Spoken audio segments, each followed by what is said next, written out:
না, আমি জাস্ট দেখেছি সাইলেন্স, এটাই।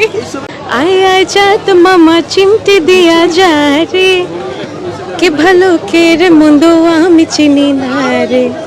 না, আমি জাস্ট দেখেছি সাইলেন্স, এটাই। আসলে ক্রাশ খাওয়ার কোনো বয়স নেই, সবাই ক্রাশ খেতে পারে। He is celebrity, he is a mega star, তো কে না চাইবে একজন স্টার মেগা স্টারের প্রতি ক্রাশ খেতে। এবং he has all the quality. পরে যারা আসছে তাদের ওই কোয়ালিটি গেইন করতে হলে তার মতো আরো সিনিয়র হতে হবে।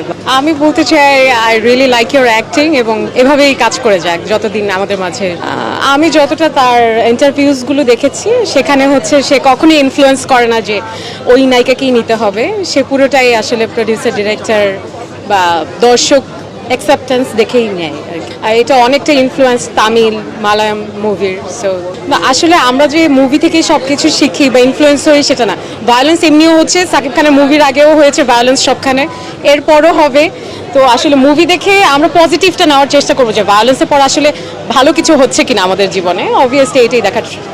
I really like her acting. আমি প্রিয়তমা দেখেছি, আমার সে পছন্দের নায়িকা, আমার ভালো লেগেছে, দ্যাটস ওয়াই আমি দেখতে এসেছি।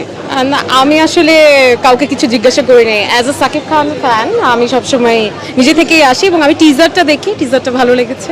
Everything, he is a package, he is just a package. আমি মনে করি একটা সুপারস্টার হওয়ার জন্য যা যা থাকা দরকার তার ভিতর সবগুলো কোয়ালিটি আছে। আসলে কোন কোয়ালিটিটা নেই তার মাঝে, এটাই আসলে।